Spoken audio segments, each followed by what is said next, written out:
Welcome to your personalized deep dive. Today, we're tackling cybersecurity.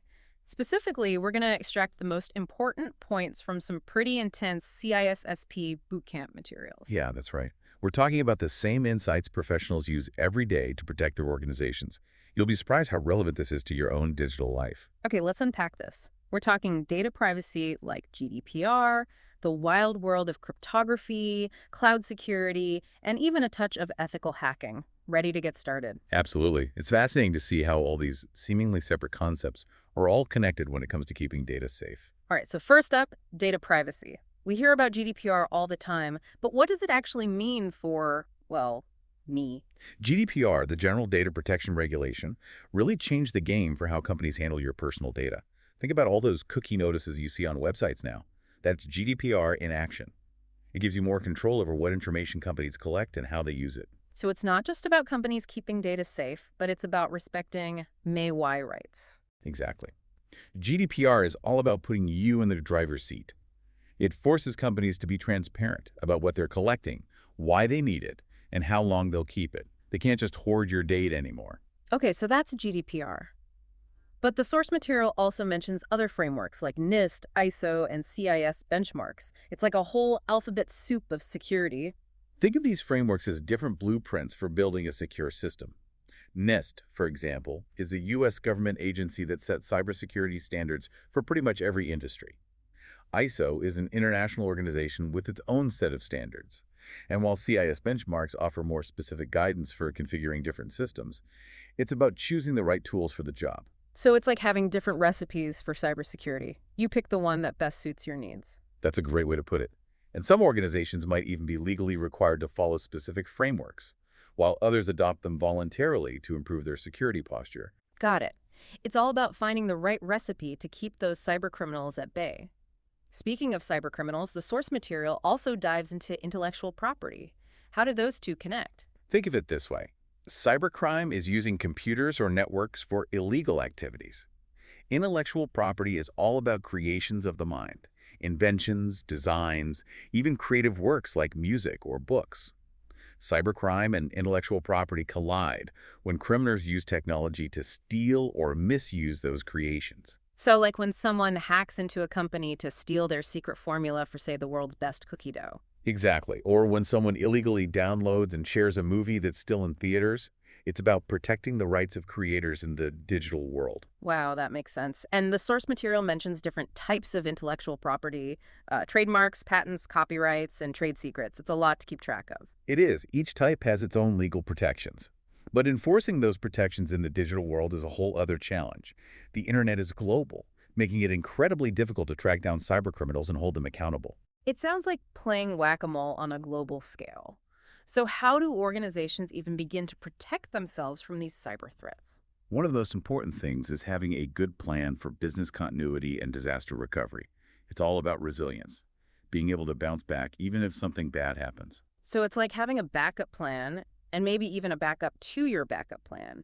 But how do you even figure out what to plan for? A core concept here is MTD, maximum tolerable downtime. It's the longest your business can be offline without suffering irreparable damage. Let's say your company relies on its website for sales. MTD is the amount of time your website can be down before you start losing customers permanently. So it's like figuring out how long you can hold your breath underwater before things get really bad. Exactly. And understanding your MTD informs your entire disaster recovery plan.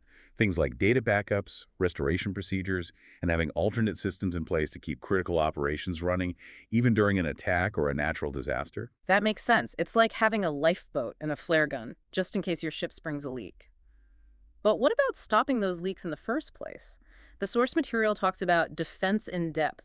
Is that like building a fortress around your data? It's a lot like that. Defense in depth is about layering multiple security controls.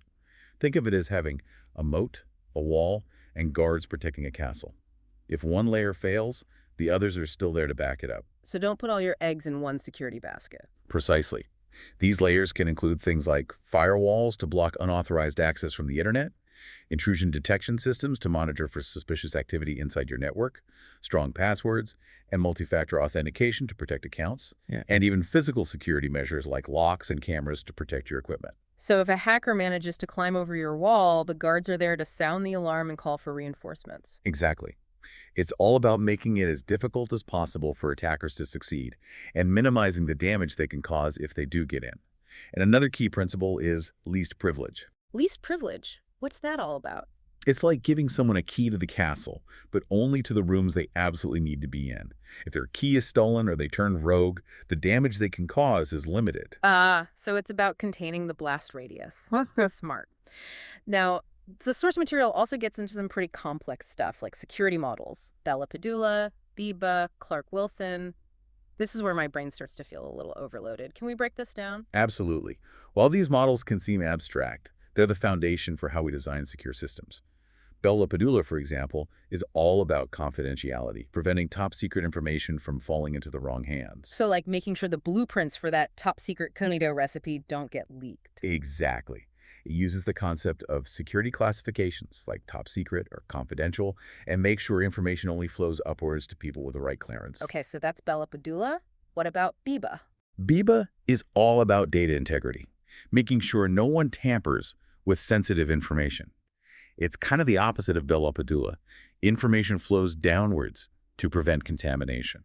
So like ensuring that the cookie dough recipe isn't accidentally swapped out for one that makes burnt cookies? Precisely. You want to make sure critical information remains accurate and trustworthy. And then there's Clark Wilson. Hit me with Clark Wilson. I'm starting to feel like a cybersecurity pro. Clark Wilson focuses on integrity too, but through well-defined transactions. It's often used in financial systems where accuracy is paramount. Think of it as a system of checks and balances to prevent errors or fraud. So it's like having a system where every ingredient in that cookie dough recipe has to be double-checked before it's added to the mix. That's a great analogy.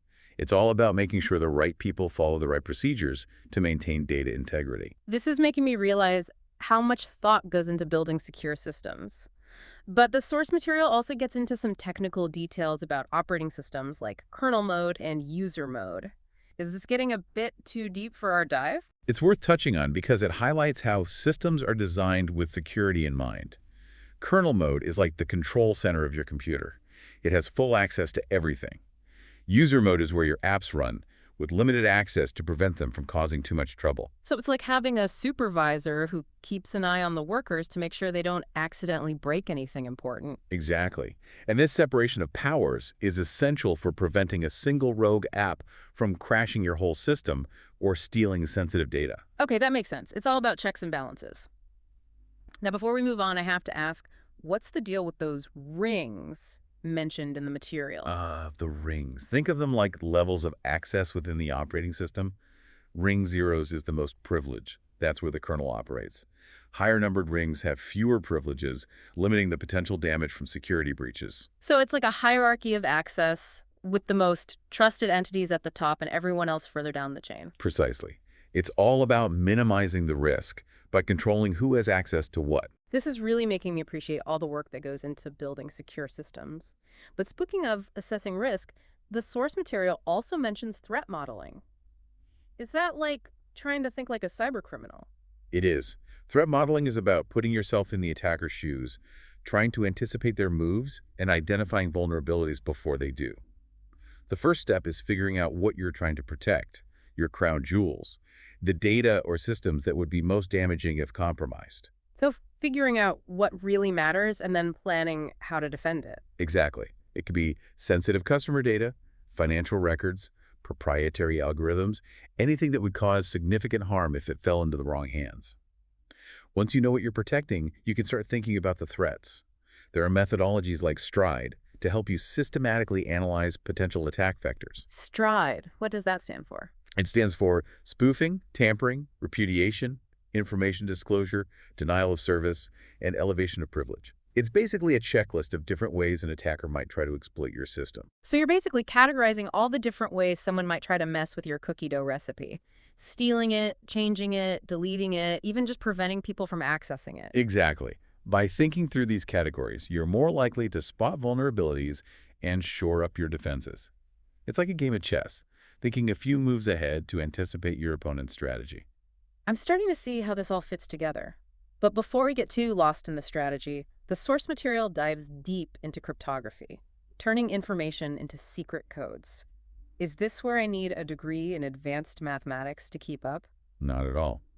While cryptography can get complex, the core ideas are surprisingly simple.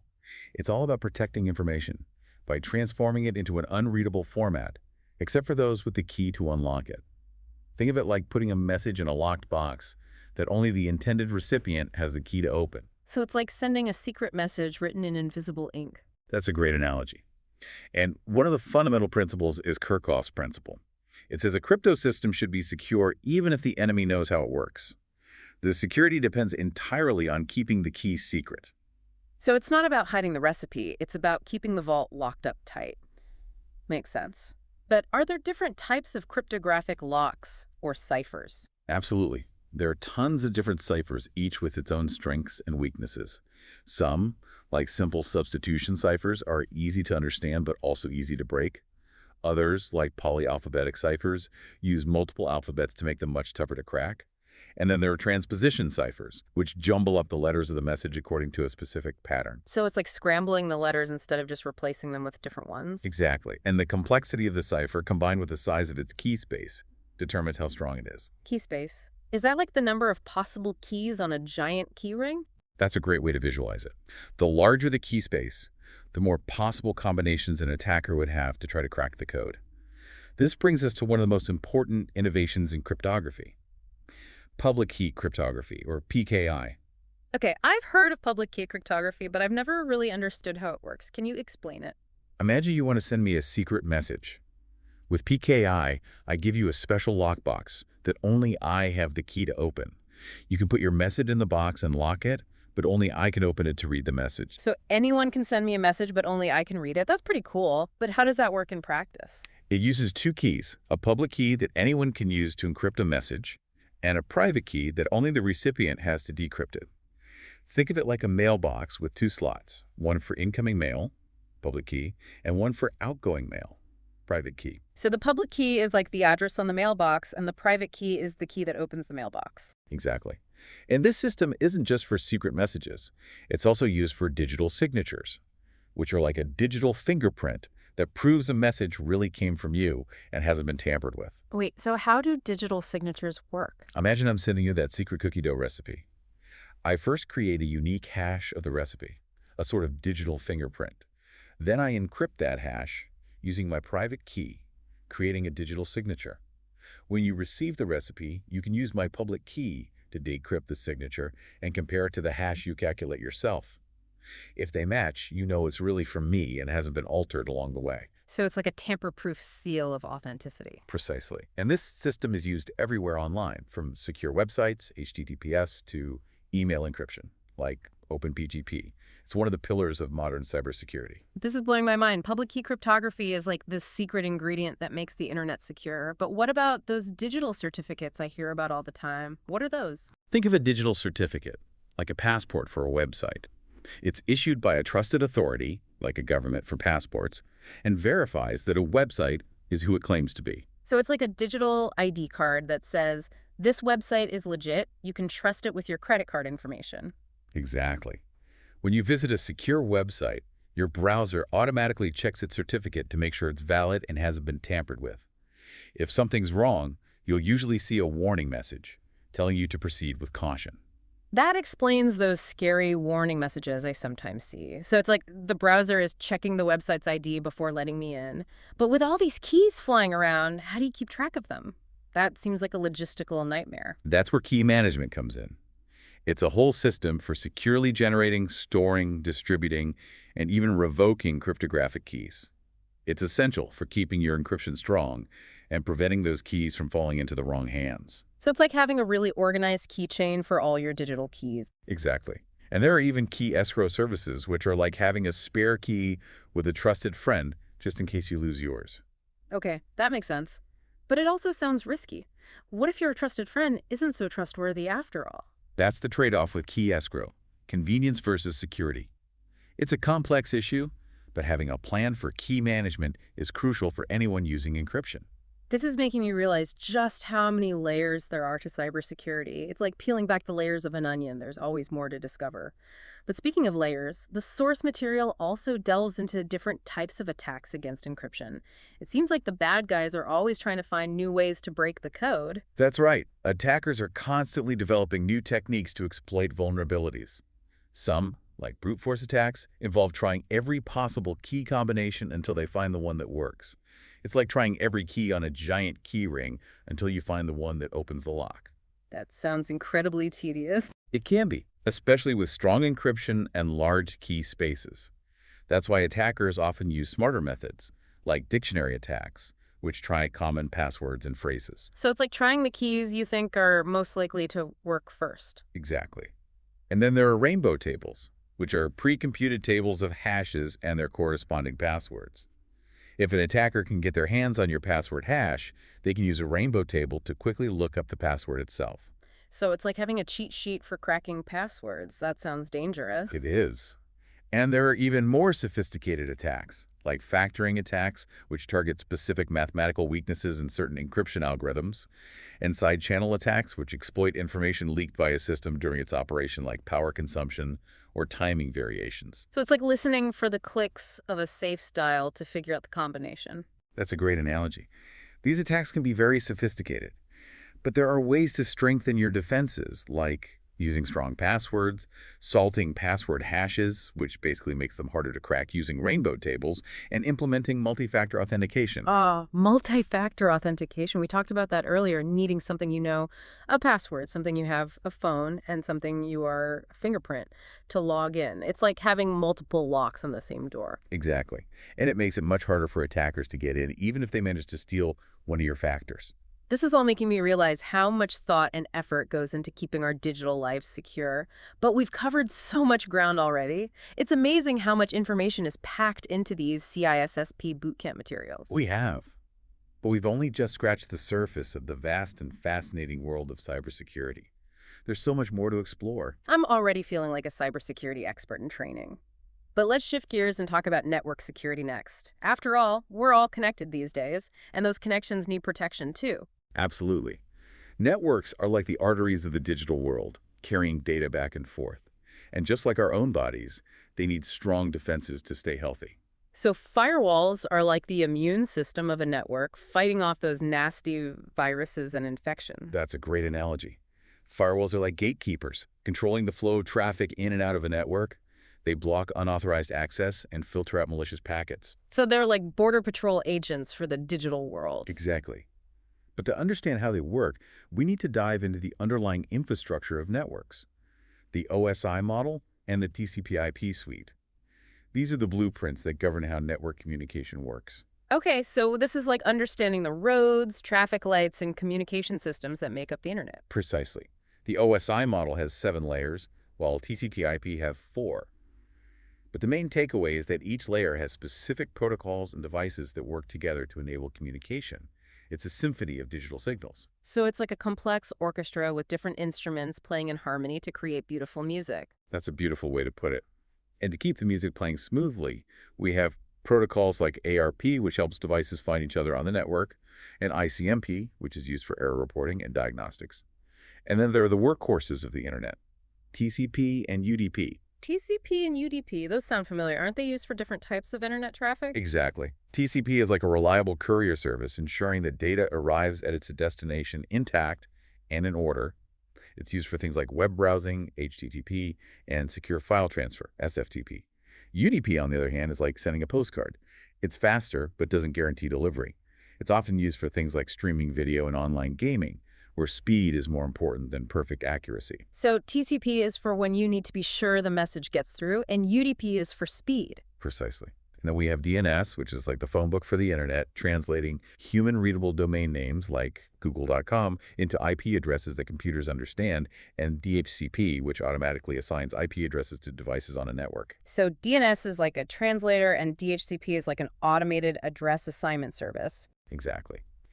And to keep all this traffic flowing smoothly, we have network devices like switches, which connect devices on a local network, routers, which connect different networks, and firewalls, which we've already discussed. So switches are like traffic cops directing local traffic, routers are like highway interchanges connecting different cities, and firewalls are like border checkpoints keeping out unwanted visitors. Perfect analogies. Yeah. And then we have intrusion detection systems, IDS, and intrusion prevention systems, IPS. These are like security cameras and guards monitoring network traffic for suspicious activity and taking action to block or mitigate threats. It sounds like a whole army of digital defenders working tirelessly to keep our network safe.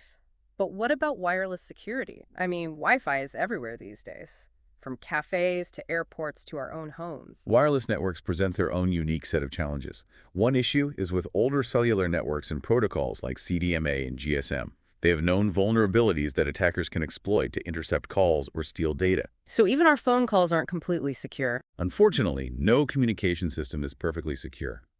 But there are ways to improve security, such as using encryption and strong authentication. And speaking of stronger security, let's talk about network segmentation and the concept of zero trust. Okay, so network segmentation is like dividing a city into different zones with varying levels of security. Exactly. It involves dividing a network into smaller, isolated segments to limit the damage if one part is compromised. Think of it as containing a fire to one room instead of letting it spread throughout the whole building. Makes sense. Containment is key. But what's this zero trust idea all about? Zero trust takes network security to the next level. It assumes that no user or device inside or outside the network can be trusted by default. So even if you're already inside the city walls, you still need to show your ID at every checkpoint. Exactly. It's all about continuous verification, minimizing the attack surface, and reducing the impact of breaches. It's a more cautious, but ultimately more secure approach. This is making me think I need to rethink my own home network security. But the source material also mentions these things called virtualized and software-defined networks, SDN. Are those just fancy buzzwords, or are they actually changing the way networks work? They're definitely game changers. Virtualization allows you to create multiple virtual networks on top of a single physical network, kind of like having multiple apartments within the same building. SDN takes this further by separating the control plane, the brains of the network, from the data plane, the actual traffic flow. This allows for more flexible and dynamic network management. So it's like having a central control panel that can redirect traffic as needed, adapting to changing conditions. That's a great way to visualize it. But with this increased flexibility comes the need for even stronger security controls to make sure no one messes with the control panel itself. Okay, so it's like having a security guard protecting the control room. Exactly. Virtualization and SDN offer amazing benefits, but they also introduce new security considerations that need to be carefully addressed. And speaking of new security considerations, let's talk about the cloud. Ah, the cloud. It's like a magical realm where data floats around weightlessly accessible from anywhere. But how does it actually work, and what are the security implications? The cloud has revolutionized how we store and access information. But it's important to remember that it's still just someone else's computer at the end of the day. You're basically entrusting your data to a third-party provider. So it's like putting your valuables in a safety deposit box at the bank. You're relying on them to keep it safe. Exactly. And just like with any bank, you want to choose one that you trust and has strong security measures in place. There are different cloud computing models to consider, each with its own security implications. Okay, so what are these different cloud models? Think of it like renting a car versus leasing a car versus taking a taxi. IaaS, infrastructure as a service, is like renting a car. You get the basic infrastructure, server, storage, networking, but you're responsible for everything else: operating systems, applications, security. So more control, but also more responsibility. Exactly. PaaS, platform as a service, is like leasing a car. You get a platform with pre-configured tools and services, making it easier to develop and deploy applications. SaaS, software as a service, is like taking a taxi. You just use the software, and the provider takes care of everything else, including security. So IaaS is for the DIY crowd, PaaS is for those who want some help, and SaaS is for those who just want to get from point A to point B without worrying about the details. That's a great way to put it. And each model has its own security considerations. IaaS gives you more control, but also more responsibility, while SaaS shifts the security burden to the provider. Makes sense. But what about the different ways these cloud services are deployed? There are three main models: public, private, and hybrid. A public cloud is like a public park. Anyone can use it. It's the most cost-effective option, but may not be suitable for sensitive data. A private cloud is like having your own backyard. It's dedicated to a single organization and offers more control and security, but is also more expensive. A hybrid cloud combines both public and private clouds, allowing organizations to choose the best option for different workloads. So it's like having a park, Angie, a backyard, depending on what you need. But what are some of the key security risks associated with using the cloud? Data security is paramount. You need to make sure your data is encrypted both in transit and at rest. Access control is crucial, as is identity management. And you need to be mindful of compliance with relevant regulations and industry standards. Right, so it's all the same security principles we've been talking about, just applied to a different environment. Exactly. And one emerging area of concern is serverless computing. Serverless computing, what in the world is that? Think of it like having a virtual butler who takes care of all the technical details behind the scenes, allowing you to focus on your application without worrying about managing servers. That sounds amazing. But if I can't even see the servers, how do I know they're secure? That's the challenge with serverless computing. You're relying even more heavily on the provider's security practices. It requires a different mindset and approach to security, focusing on securing the application itself and the data it processes. It seems like the cloud is a powerful tool, but it also introduces new complexities and challenges when it comes to security. But before we get too lost in the clouds, let's bring it back down to earth and talk about security operations. What does that involve? Security operations is all about putting security practices into action. It's the day-to-day work of protecting systems and data from those cyber threats we've been discussing. So it's like having a security team constantly patrolling the city, looking for signs of trouble. Exactly. It involves things like incident response, having a plan in place to deal with security breaches, evidence gathering, collecting and preserving digital evidence for investigations, and log management. Collecting and analyzing logs from various systems to detect and respond to threats. Log management, that sounds a bit tedious. Why are logs so important? Logs are like the security cameras of the digital world. They record events and activities on systems and networks, providing valuable insights into what's happening. By analyzing logs, you can identify patterns of suspicious activity, trace the source of attacks, and gather evidence for incident response. So it's like detective work, piecing together clues to solve a cybercrime. Precisely. And to help with this detective work, organizations often use security information and event management SIEM systems. These systems collect logs from multiple sources, correlate events, and provide a centralized view of security activity. So it's like having a central command center for monitoring security. Exactly. And SIEM systems can automate many security tasks, such as alerting security teams to potential threats, blocking malicious traffic, and generating reports. They're essential tools for managing the complexity of modern security operations. That sounds pretty powerful. But technology is only part of the solution, right? What about the human element? Absolutely. People are both the strongest and weakest link in the security chain. That's why security awareness training is so crucial. Okay, we've touched on this before, but can you explain why security awareness training is so important? Security awareness training aims to educate employees about the different types of cyber threats, how to recognize them, and how to protect themselves and the organization. It's about turning employees into security advocates, not security liabilities. So it's like teaching people how to be good digital citizens. Exactly. It covers topics like recognizing phishing emails, avoiding social engineering scams, using strong passwords, and practicing safe browsing habits. Effective security awareness training goes beyond just lectures and PowerPoints. It involves interactive exercises, simulations, and real-world examples that bring security concepts to life. So it's like learning by doing, experiencing the threats firsthand in a safe environment. Precisely. And ongoing reinforcement is key. It's not a one-and-done thing. Security awareness should be integrated into the organizational culture, with regular reminders, updates, and opportunities for employees to test their knowledge and skills. So it's about creating a culture of security where everyone understands the importance of protecting information and takes responsibility for their actions. Exactly. And it's an investment that pays off in the long run. A well-trained workforce is a strong defense against cyber attacks. Okay, I'm convinced. Security awareness training is essential. But speaking of essential, the source material also dives into authentication and authorization, two concepts that often get confused. Can you help us clear up the confusion? Absolutely. Authentication is all about proving who you are, while authorization is about determining what you're allowed to do. So authentication is like showing your ID at the door, and authorization is like checking your ticket to see if you're allowed into the concert. That's a perfect analogy. Authentication is typically the first step. It involves verifying your identity using different factors, like something you know, a password, something you have, a token or a smartphone, or a fingerprint or facial recognition. So it's like having multiple layers of identification. The more factors you use, the harder it is for someone to impersonate you. Exactly. And multi-factor authentication, or MFA, which combines multiple factors, is one of the most effective ways to enhance security. It's like needing both your driver's license and your car keys to start your car.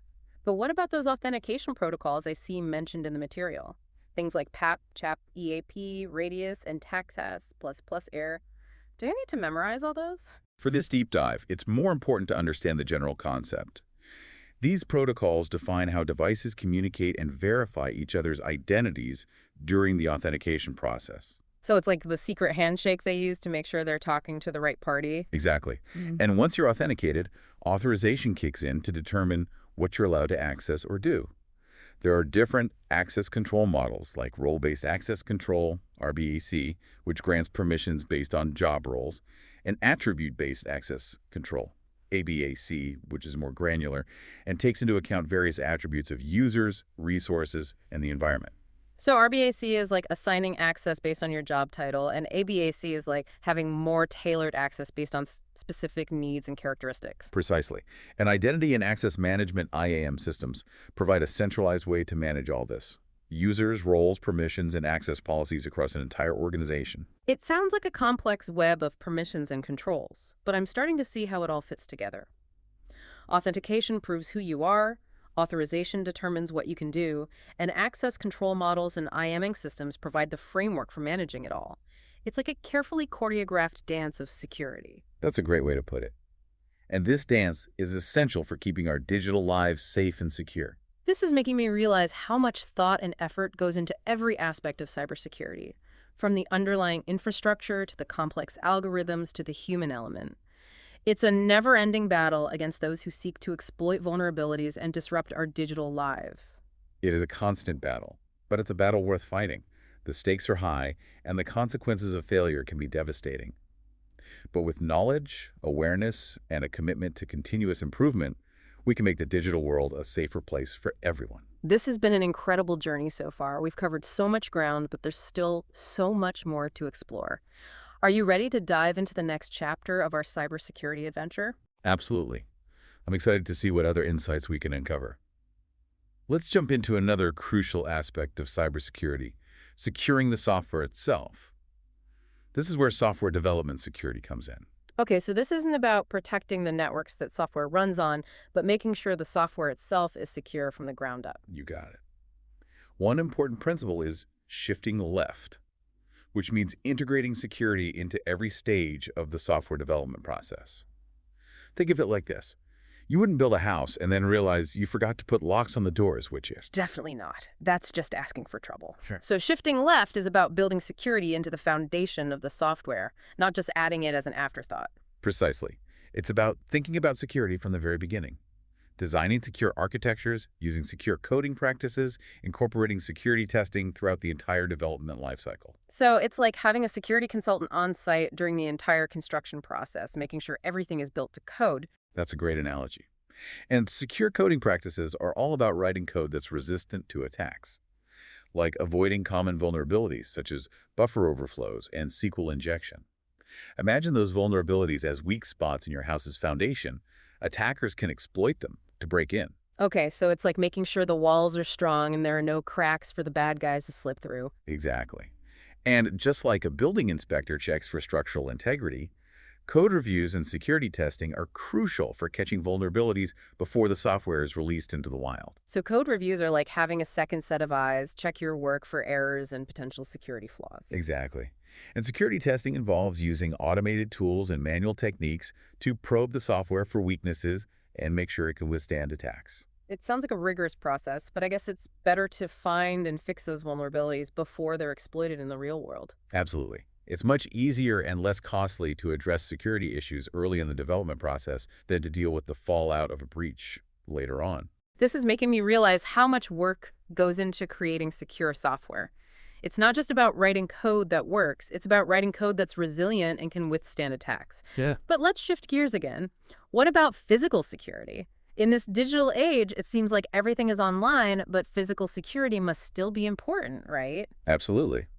While we often focus on protecting data in the digital realm, we can't forget about the physical world. After all, data is stored on physical servers, in physical data centers, and accessed through physical devices. Okay, so physical security is like the first line of defense, protecting the castle walls and the treasure within. That's a great way to think about it. Physical security controls encompass things like locks, fences, surveillance systems, and even man-traps. Man traps. Those sound intense, like something out of a spy movie. They can be pretty impressive. Yeah. They're basically small, secure entryways with 2 doors. Only one door can be open at a time, preventing unauthorized individuals from tailgating or slipping in behind someone with authorized access. So it's like an airlock on a spaceship, making sure only one person can enter or exit at a time. Exactly. And then there are environmental controls, which are crucial for protecting sensitive equipment in data centers and server rooms. These controls maintain optimal temperature, humidity, and power conditions to prevent damage. Right. You wouldn't want your servers overheating or getting fried by a power surge. Precisely. And let's not forget about the human element of physical security. Security guards, visitor logs, background checks, and even employee awareness training can all play a role in protecting facilities and preventing unauthorized access. Wow, it really does all come back to people, doesn't it? Technology is essential, but it's the human element that can make or break security. Absolutely. A well-trained and vigilant workforce is a crucial part of any comprehensive security strategy.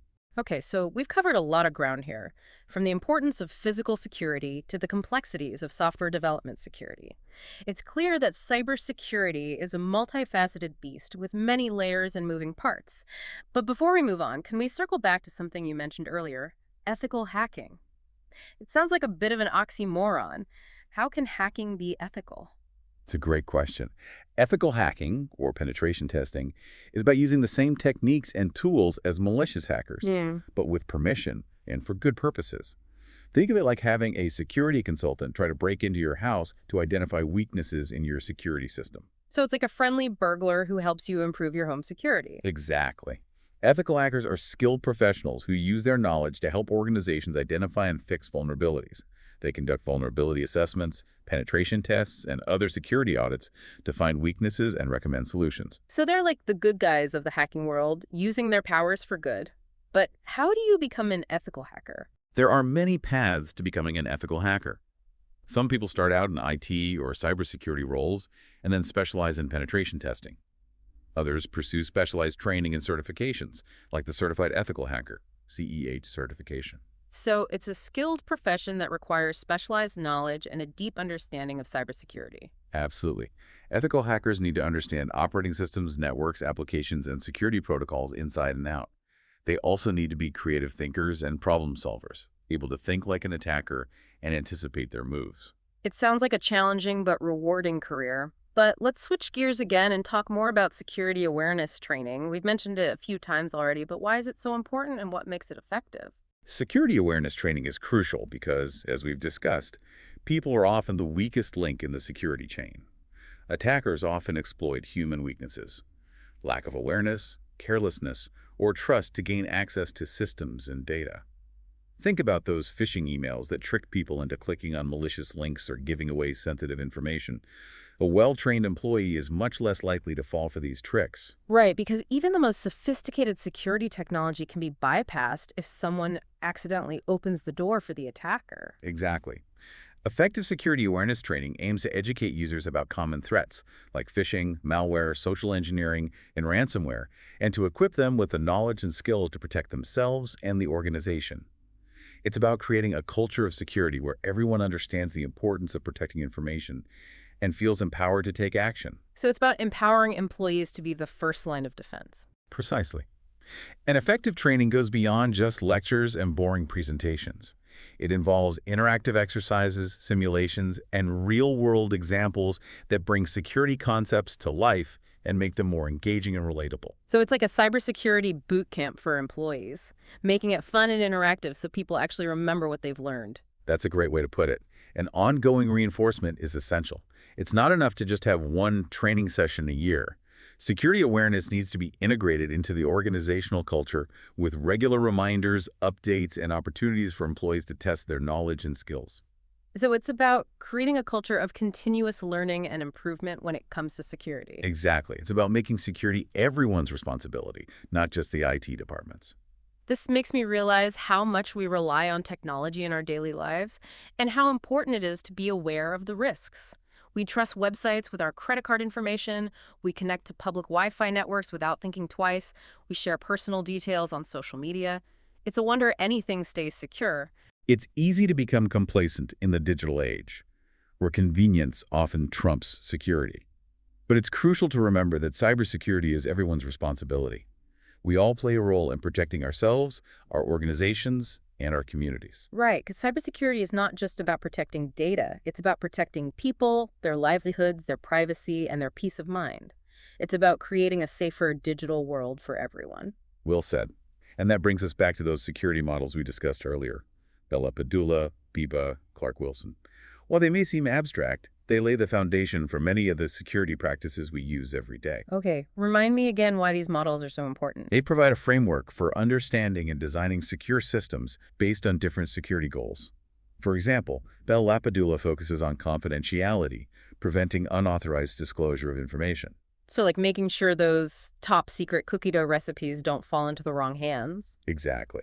It uses the concept of security classifications and ensures that information only flows upwards, from lower to higher security levels, preventing leaks. Okay, that's Bella Padula. What about Biba? Biba is all about data integrity, making sure information isn't tampered with or corrupted. It's the opposite of Bella Padula. Information flows downwards to prevent contamination from less trusted sources. So it's like making sure no one swaps out the sugar for salt in that secret cookie dough recipe. Precisely. You want to ensure that critical information remains accurate and trustworthy. And then there's Clark Wilson, which focuses on data integrity through well-defined transactions. So it's like having a system of checks and balances to make sure that every step in the cookie-making process is followed correctly. Exactly. It's often used in financial systems to prevent fraud and ensure the accuracy of transactions. These models, while theoretical, have real-world implications for how we design and implement secure systems. This is really making me appreciate the depth and complexity of cybersecurity. It's not just about firewalls and antivirus software, it's a whole way of thinking and approaching problems. But the source material also goes even deeper, talking about things like kernel mode and user mode in operating systems. Is this where my brain officially melts down? Don't worry, it's not as complicated as it sounds. It's about understanding how operating systems are designed with security in mind. Kernel mode is like the control center of your computer. It has full access to the hardware and can execute any instruction. User mode is where your applications run with limited access to prevent them from causing too much trouble. Okay, so kernel mode is like the conductor of the orchestra, and user mode is like the musicians following the conductor's instructions. That's a great analogy. And this separation of powers is essential for preventing a single rogue app from crashing your entire system or accessing sensitive data. Right, so it's like having a system of checks and balances to make sure no one gets too much power. Exactly. And the concept of rings further refines this separation. Think of them as concentric circles of privilege within the operating system. Ring 0 is the most privileged, where the kernel resides, and higher-numbered rings have fewer privileges, limiting the potential damage from security breaches. So it's like a hierarchy of trust, with the most trusted components at the center and less trusted components further out. Precisely. It's all about minimizing risk by controlling access to sensitive resources. This is making me think I need to upgrade my computer's security. But speaking of assessing risk, the source material also mentions threat modeling. It sounds like something out of a spy movie. What's that all about? Threat modeling is a structured approach to identifying, analyzing, and mitigating potential threats to a system. It's about thinking like an attacker, anticipating their moves, and finding weaknesses in your defenses before they do. The first step is identifying your crown jewels, the data or systems that will be most damaging if compromised. So figuring out what really matters and then planning how to protect it. Exactly. It could be sensitive customer data, financial records, proprietary algorithms, anything that would cause significant harm if it fell into the wrong hands. Once you know what you're defending, you can start thinking about the threats. Okay, so how do you actually go about identifying those threats? Do you just sit around brainstorming all the ways someone might try to break in? There are more structured approaches. There are methodologies like STRIDE, to help you systematically analyze potential attack vectors. Stride. What does that stand for? It stands for spoofing, tampering, repudiation, information disclosure, denial of service, and elevation of privilege. It's basically a checklist of different categories of attacks that you can use to think through potential vulnerabilities. So you're basically trying to think of all the different ways someone might try to mess with your cookie dough recipe. Stealing it, changing it, deleting it, even just preventing people from accessing it. That's a great analogy. By systematically considering each of these categories, you're more likely to identify potential weaknesses and take steps to mitigate them. So it's like a game of chess, thinking a few moves ahead to anticipate your opponent's strategy. Exactly. And once you've identified the threats, you need to assess the risk associated with each one. This involves estimating the potential impact of a successful attack, single loss expectancy or SLE, how often that attack might occur, annual rate of occurrence or ARO, and then calculating the overall annual loss expectancy, ALE. So it's like weighing the potential damage against the likelihood of it happening. Precisely. This helps you prioritize your security efforts and allocate resources where they're most needed. You might decide to invest in stronger defenses for your crown jewels while accepting a higher level of risk for less critical assets. This is making me realize that cybersecurity is a constant balancing act, weighing risks and benefits, costs and effectiveness. It's not just about building an impenetrable fortress, it's about making smart decisions based on a thorough understanding of the threats and vulnerabilities. You've hit the nail on the head. Cybersecurity is all about managing risk and making informed decisions based on the best available information.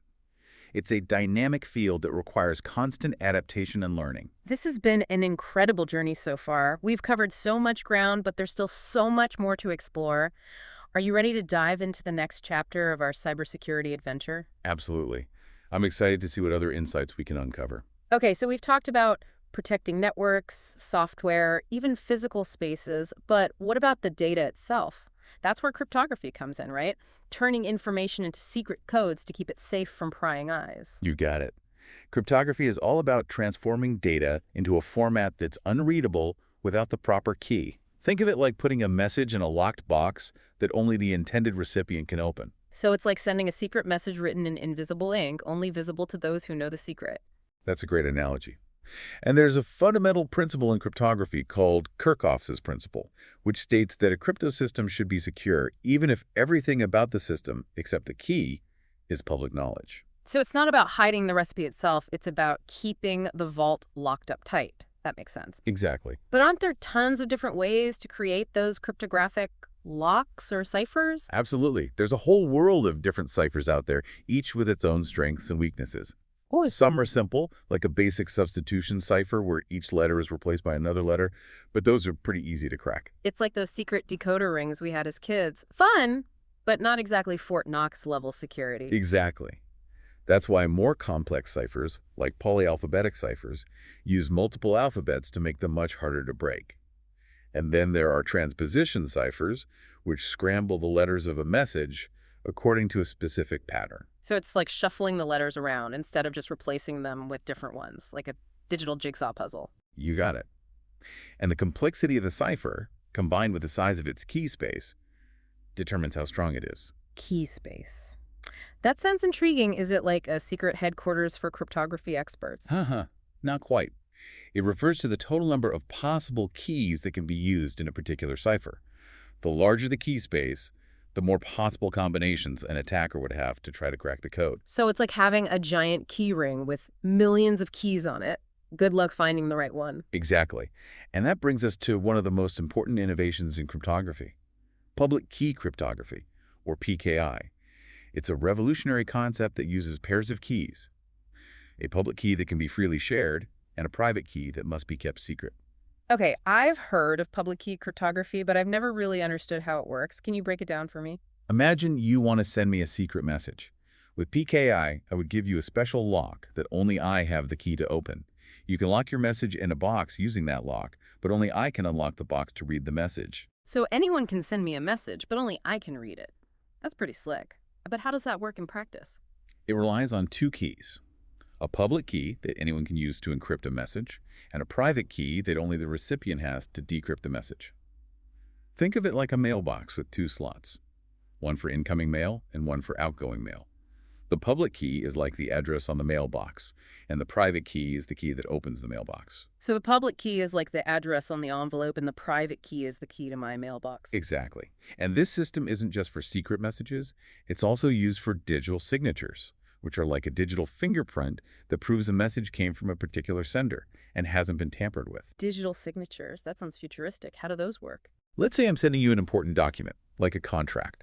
I would first create a unique hash of the document.